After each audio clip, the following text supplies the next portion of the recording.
ਇਹ ਕੀ ਕਰ ਰਹੇ ਜੀ? ਇਹ ਸਾਡੇ ਵਾਲੇ ਵੇਖੇ ਇਹ ਕੀ ਕਰ ਰਹੇ? ਇਹ ਜੀ ਕੁਹਾੜੀ ਨਾ ਹੋਵੇ ਤੇ ਫਿਰ ਤੁਹਾਨੂੰ ਪਤਾ ਜੀ ਇਹ ਪਾਕਿਸਤਾਨੀ ਜਗਾੜ ਹੈ। ਅੱਛਾ ਜੀ। ਹਾਂਜੀ ਇਹ ਪਾਕਿਸਤਾਨੀ ਜਗਾੜ ਹੈ ਜੀ। ਵੇਖੋ ਜੀ ਹੁਣ ਵੇਖ ਲਓ, ਹੁਣ ਸਾਡੇ ਕੋਲ ਕੁਹਾੜੀ ਕੋਣੀ, ਹੁਣ ਰਸਤੇ ਤੇ ਜਾ ਰਹੇ ਹਾਂ। ਅੱਛਾ ਆਹ ਤੇ ਜੇ ਕੋਈ ਦੁਕਾਨ ਹੈ ਦੇਖ ਲਓ ਜੀ, ਕੋਈ ਥੋੜੀ ਹੈ ਤੁਹਾਡੇ ਕੋਲ ਤੇ ਉਹਨੂੰ ਫੜ ਲਓ ਤੇ ਐਸ ਕਰਕੇ ਇਹਨੂੰ ਟੁੱਕੋ ਜੀ। ਅੱਛਾ ਥੋੜੇ ਨਾਲ ਹੀ। ਹਾਂਜੀ ਇੱਕ ਥੋੜਾ ਥੱਲੇ ਰੱਖੋ। ਅੱਛਾ ਤੇ ਦੂਸਰੇ ਨਾਲ ਇਹਨੂੰ ਟੁੱਕੋ, ਟੁੱਕ ਕੇ ਤੇ ਇਸ ਤਰ੍ਹਾਂ ਇਹਦੇ ਉੱਤੇ ਰੱਖੀ ਜਾਓ ਜੀ। ਇਹ ਤੇ ਗਿੱਲੀਆਂ ਨੇ ਬਿਲਕੁਲ। ਇਹ ਗਿੱਲੀਆਂ ਹੀ ਬਲ ਜਾਣੀਆਂ ਜੀ। ਅੱਛਾ ਜੀ, ਗਿੱਲੀਆਂ ਹੀ ਬਾਲੀ ਜਾਂਦੇ? ਇਹ ਗਿੱਲੀਆਂ ਹੀ ਬਾਲੀ ਜਾ ਰਹੇ ਆ ਜੀ। ਆ ਵੇਖ ਲਓ ਤੁਹਾਡੇ ਸਾਹਮਣੇ ਪਾਣੀ ਵਰਗੀਆਂ ਲੱਕੜਾਂ ਨੇ। ਕਿਹੜਾ ਦਰਖਤ ਹੈ ਜੀ? ਇਹ ਜੀ ਟਾਹਲੀ ਹੈ ਜੀ।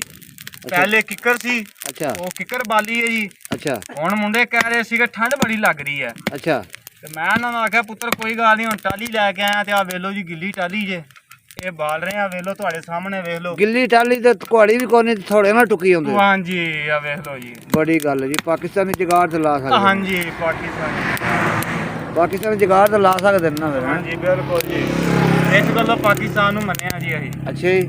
ਹਾਂਜੀ ਇਸ ਗੱਲੋਂ ਪਾਕਿਸਤਾਨ ਨੂੰ ਤੁਸੀਂ ਮੰਨਿਆ ਵੀ ਜਗਾੜ ਮੰਨਿਆ ਜੀ। ਪਾਕਿਸਤਾਨੀ ਖਤਾ ਨਹੀਂ ਖਾ ਸਕਦੇ ਕਿਤੇ। ਅੱਛਾ ਹਾਂਜੀ ਹਾਂਜੀ ਇਹ ਜਗਾੜ ਲਾਣ ਜਾਣਦੇ ਨੇ।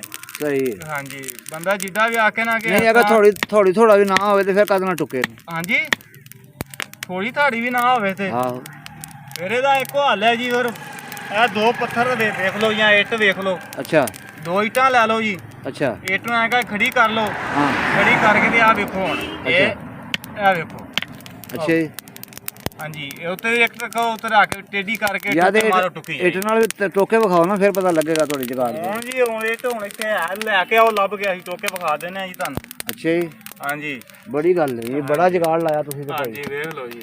ਅੱਛਾ ਜੀ। ਹਾਂਜੀ ਇਹ 1000 ਰੁਪਏ ਜੀ। ਆਹ ਪਏ ਨੇ ਦਾ। ਹਾਂਜੀ ਸਹੀ ਹੋ ਗਿਆ।